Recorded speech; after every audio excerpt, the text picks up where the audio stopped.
In the early days after a natural disaster, allocating and triaging limited resources and keeping locals informed of developments are essential to providing practical aid and public health response.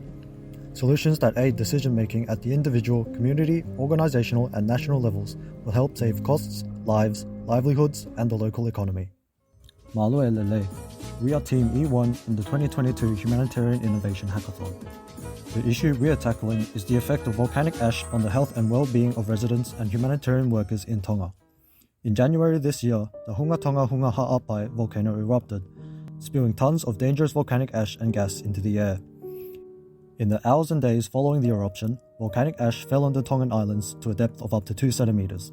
Small ash particles and volcanic gases made the air toxic, causing many chronic and acute health complications. We need to minimize residents' exposure to crystalline silica and sulfur dioxide, provide adequate and timely treatment to those affected, and ensure resources and aid are allocated to areas that need it most. Our solution to mitigate this issue is to monitor volcanic ash and gas levels in the ambient air around the Tongan Islands, giving the government, international aid, emergency response organizations, communities, and residents the information they need to keep everyone safe. We plan to implement pre-existing, small-scale, low-cost, static air pollution monitoring technology all throughout the Tongan Islands. Using laser spectroscopy and the light scattering principle, these sensors can detect the concentration of particulate matter in air as small as 0.3 microns, providing accurate, real-time, and potentially life-saving air quality data for each community. We propose installing these sensors in local weather stations located at the various airports as seen in this map, since weather stations already have the software and hardware capabilities to collect, store, and distribute data. Any particulate matter present will flow into the sensor, and the information will be wirelessly relayed to the weather station's database, stored and ready for distribution. But how will this data be communicated to the people of Tonga? The air quality information will be passed on to the community by a top-down approach.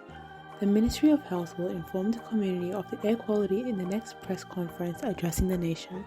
This information is to be used by radio stations, newspapers, and social media news to further spread the reach of the information to the public from a wide demographic and ability. Simultaneously, information is passed to the district officer, who passes it down to the village officers to disseminate the information to the people more directly. A simple system of a danger scale consisting of low, moderate, high, very high, and extreme is to be used. Based on the current level, the Ministry of Health will give advice and directives on what to do. Monitoring silica concentrations in several areas allows local government and humanitarian groups such as Red R to communicate risks to residents and allocate resources according to the community health needs to assist recovery efforts. It was noted immediately following the eruption that Tonga required an urgent delivery of masks for protection from COVID-19 and RCS.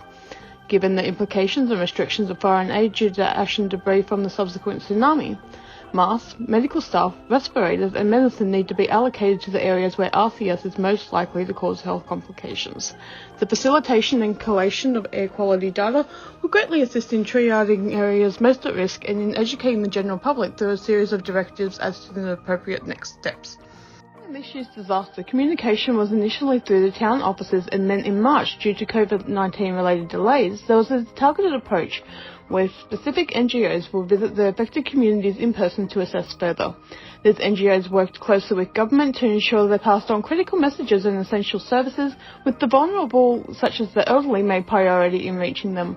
Despite many Tongans being fluent in both Tongan and English, it is also valuable to note that using easy English was the best way to communicate quick and clear directives to the people of Tonga. They need to be told explicitly and what the expectations and non-negotiables are, and the easy English format does exactly that. The effort to rebuild is a prime opportunity to set a new course towards a 21st century reality that is safer, smarter, and more robust and more investment friendly for Tongans and the rest of the Pacific region. Tonga is prone to earthquakes, tsunamis, cyclones, and floods. This is partly due to its location in the seismologically active Pacific Ring of Fire, being geographically remote and low-lying. After all, their ancestors were extraordinary navigators who voyaged across thousands of kilometres of open ocean millennia ago, braving the most hostile conditions to establish a civilization in the heart of the Pacific.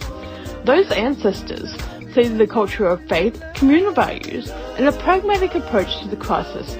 It will not be easy, but with new knowledge, technology, and international networks underpinned by the Tongan legendary resolve, it is possible. A resilient people deserve a resilient land.